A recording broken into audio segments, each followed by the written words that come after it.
Good morning and good afternoon, sir. This is my recorded lab exam. Unang gagawin is maglagay ng router. Pangalawa ay maglagay ng switch. Pangatlo is maglagay ng PC1, PC2, PC3, and PC4. Then, connect natin yung router sa switch. Next is i-connect natin yung PC1 sa switch.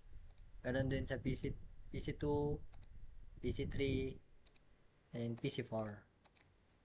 And next step is punta tayo sa router, then pindutin ng fast further nets,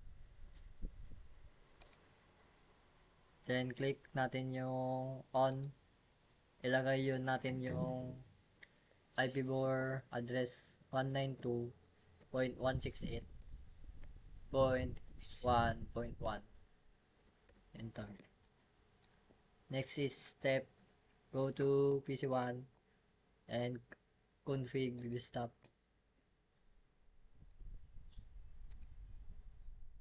And mag-insert tayo ng IP address sa PC1 192.168.1.101. Then ganoon din sa PC2.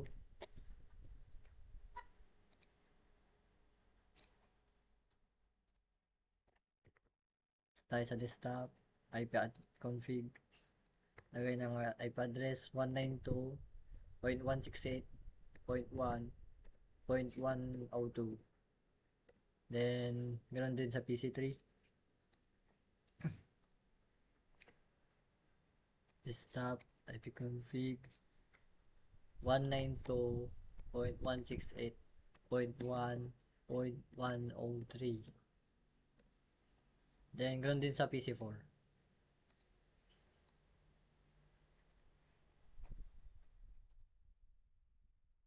IP config 192.168.1.104. Then pagkatapos doon, punta tayo sa PC1 and punta sa desktop and click natin ang command prompt, then ilagay natin ang IP config and i-enter natin kung gagana. Ayun, gumana. And next is meron din sa PC2, desktop, enter IP config, pconfig, enter. Ayun, gumana din. Next, sa PC3 din, same lang, command prompt, IP config, and enter. And then last, PC4, desktop, IP config.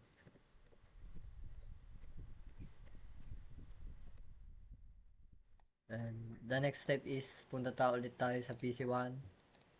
Using PC1, punta tayo sa desktop. Then punta sa command prompt. Then i-insert natin ang ping 192.168.1.102. PC2. Ayan, tignan natin if connected. Yan, good. Next is ping 192.168.1.103 PC3. Yan. Mana? Next is ping natin yung 192.168.1.104 na PC4. Tignan natin if connected din. Yan, goods.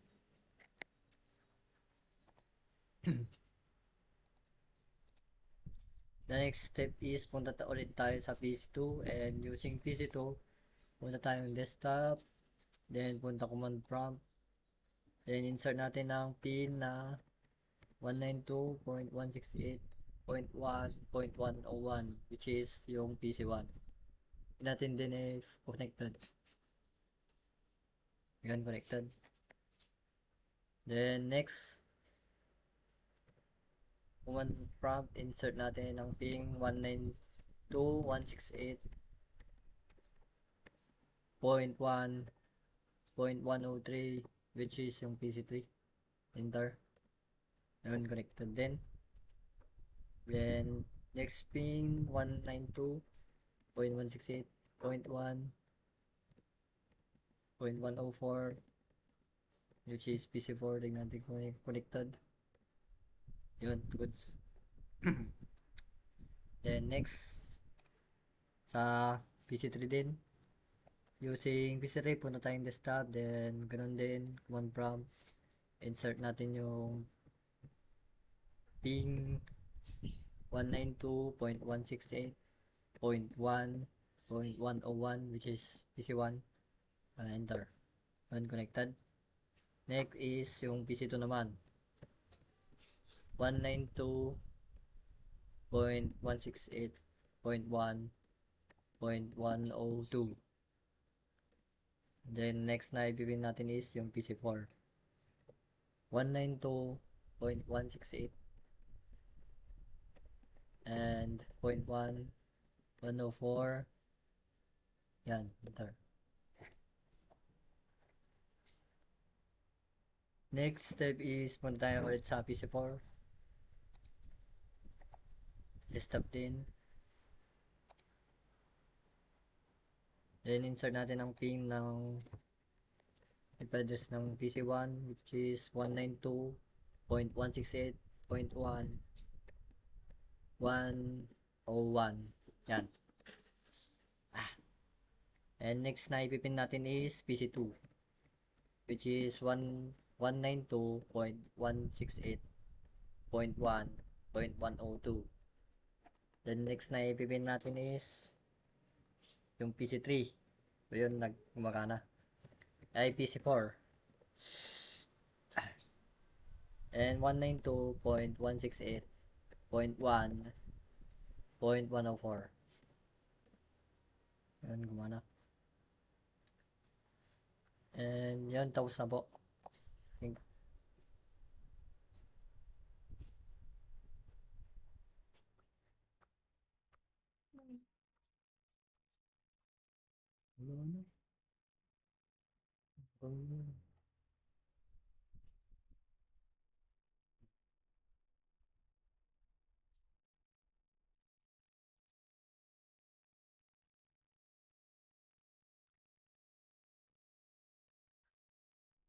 Okay, tapos na.